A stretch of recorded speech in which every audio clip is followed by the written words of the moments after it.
오늘은 아이들이 어떻게 재미있게 책을 읽고, 그리고 어떻게 재미있게 읽어온 책에 대해서 말하고, 어떻게 재미있게 즐겁게 글씨도 예쁘게 쓰면서 재미있게 글을 쓰는 걸까요? 그 방법을 알아볼게요. 안녕하세요. 독서지도 나비쌤입니다. 저를 만난 친구들은 처음에는 좀 긴장해서 책을 재미있게 읽어와도 자연스럽게 본인이 책을 읽으면서 감동받았던 점은 뭘까? 이런 거를 잘 생각을 못 해오더라고요. 그래서 감동받은 부분에 대해서 이야기를 어떻게 하면 잘할 수 있을까도 많이 고민했어요. 그러다 보니까 가장 수업을 하면서 가장 제가 자주 하는 말이 있더라고요. 뭘까요? 당연히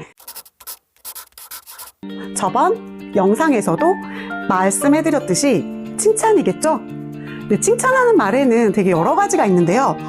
이번에 제가 자주 하는 말을 뭔지 하나씩 구체적으로 말씀드려 볼게요. 정답은 아니지만 그래도 이런 말도 잘하면 아이들이 즐거워하고 자긍심을 느끼고 자부심을 느끼고 자존감이 올라가겠구나, 이거를 좀 더 잘 알 수 있으실 것 같아요.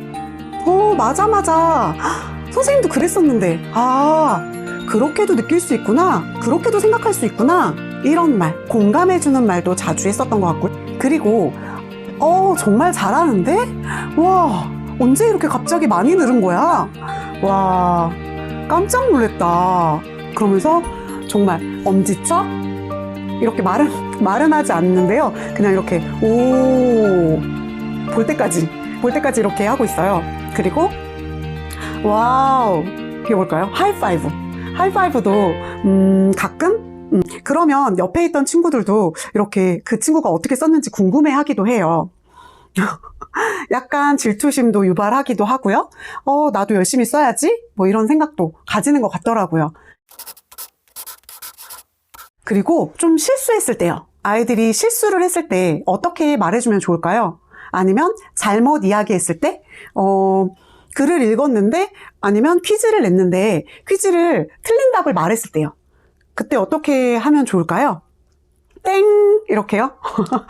그러면 어른들도 약간 실망하고 기분이 이렇게 좋진 않겠죠. 그래서 가끔가다 저도 모르게 땡이 나올 때가 있긴 해요.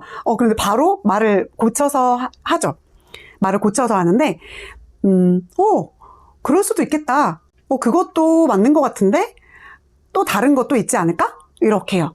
그러면 아이들이 내가 틀렸다고 했을 때 다른 친구들이 나를 이상하게 보지는 않을까, 이렇게 말수가 적은 친구들이나 처음 왔는데 자신감이 없을 때 땡 하거나 그건 아닌데? 그거 틀렸어, 이렇게 말하는 것보다 그렇게 얘기해 줬을 때 다른 친구들도 제가 말한 거 틀렸어, 이렇게 느끼지 않기 때문에 약간 으쓱해하는 것 같더라고요. 그리고 그 다음에 맞는 답을 이렇게 다른 친구가 얘기했거나 다시 한번 열심히 찾아보게 돼요. 선생님이 한 질문에 대해서 그럼 뭐지? 이렇게 다시 찾아보고 싶은 마음이 생기는 것 같더라고요.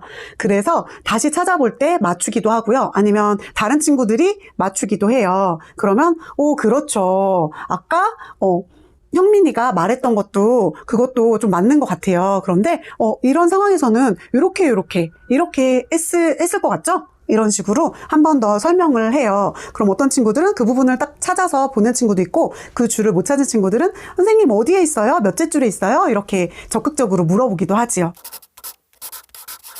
그런데 중요한 게 또 있죠. 지금까지 제가 말씀드렸던 건 방법이에요. 아이들이 제가 낸 책을 어떻게 재미있게 읽어오고, 그리고 그 재미있게 읽어온 부분 중에서 인상적인 부분을 표시해오고, 표시한 것을 즐겁게 선생님에게 왜 내가 이 부분을 표시했는지, 그걸 이야기할 때 감정적으로 내가 감동받은 부분인지, 너무 즐거웠던 부분인지, 그런 걸 말할 수 있게 되죠. 처음에는 몇 마디 못하다가 점점점 칭찬을 받고, 오늘 칭찬받았으면 그 다음 주에 나 이번에는 읽을 때 이렇게 읽어야 되겠다, 선생님이 이런 질문을 했었으니까, 그러면서 그 다음 주에 읽어올 때는 좀 더 구체적으로 꼼꼼히 읽게 되겠죠.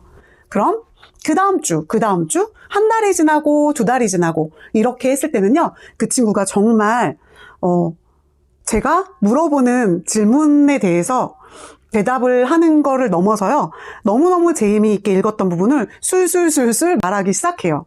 그리고 말을 내가 이렇게 할 수 있다는 건 글로도 쓸 수 있는 준비가 됐다는 거겠죠.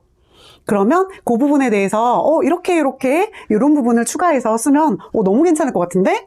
와, 너 진짜 말 많이 늘었다. 이렇게 얘기하죠. 즐겁게 책을 읽어보고 나서 재미있게 이야기할 수 있는 방법, 그리고 그거에 대해서 재미있게 글을 쓰는 방법. 별거 아니죠? 바로 공감해주고 그리고 칭찬해주는 거였어요. 너무너무 적극적으로 해야 돼요. 내 기분, 선생님의 기분을 항상 준비를 하고 있어야겠죠. 아이들의 얘기를 들어줄 준비, 그리고 내 기분이 항상 준비되어 있는 기분 좋은 자세, 그런 상태가 계속 매일매일 만들어져 있어야 해요. 그러면 제가 예전에 올렸던 영상 중에서 독서논술 공부방 교습소를 창업하기 위해서 첫 번째로 가져야 되는 건 무엇이라고 했었는지 기억나세요? 네. 그건 바로 마음가짐이에요. 내가 마음가짐을 제대로 잘 먹었을 때, 내가 마음가짐을, 우리 아이들을 어떻게 재미있게 할 수 있을까? 그리고 아이들과 즐거운 수업을 해야겠다. 물론 거기에는 수업료도 뒤따라오는 거는 당연한 거죠. 그런데 내가 이렇게 마음을 먹었을 때와 나는 이 동네 근처에 있는 아이들을 싹 끌어모으겠어.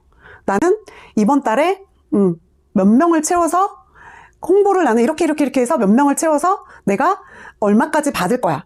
이렇게 마음먹은 것과 아이들이 들어오면 한 명 한 명 정말 진심으로 대하고 내가 공감해주고 이 친구가 책에 재미를 붙이면 좋겠다. 그래서 즐겁게 책을 매일매일 읽고 가면 얼마나 좋을까?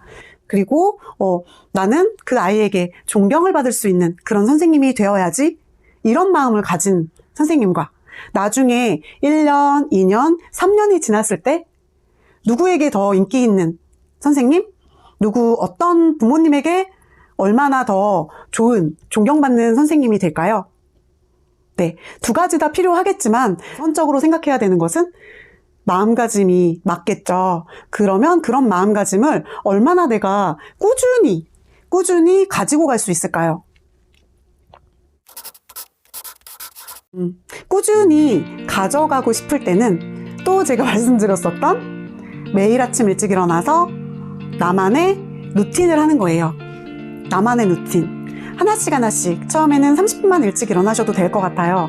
아무도 방해받지 않는 그 시간이 아주 중요한 거죠. 저도 처음에는 꼭 아침에 해야 되나? 그거를? 왜 꼭 아침에 해야 돼? 나는 저녁 때도 아무도 없는데 저녁 때 하면 안 되나? 그렇지만 이미 대성하신 분들, 이미 성공하신 분들, 그리고 위인들, 모든 분들이 아침에 조금 더 1시간, 2시간, 3시간 일어나서 했다는 거죠. 우리가 하나씩 2개씩 따라하다 보면 그게 내 거가 되고 성공에 조금 더 앞서갈 수 있다는 거죠. 내가 좀 더 하루하루 활기차게 아주 작은 성공들을 하루하루 이루어 나가다가 딱 돌아보니까 내가 이만큼 와 있구나. 내가 이만큼 와 있네? 그러다 보면 마음이 어떤 마음가짐으로 살게 될까요? 행복하겠죠. 네. 그게 가장 중요한 것 같아요. 네. 오늘도 우리 선생님들 그리고 제 영상을 시청해주시는 많은 분들 모두 응원할게요. 오늘도 화이팅! 감사합니다.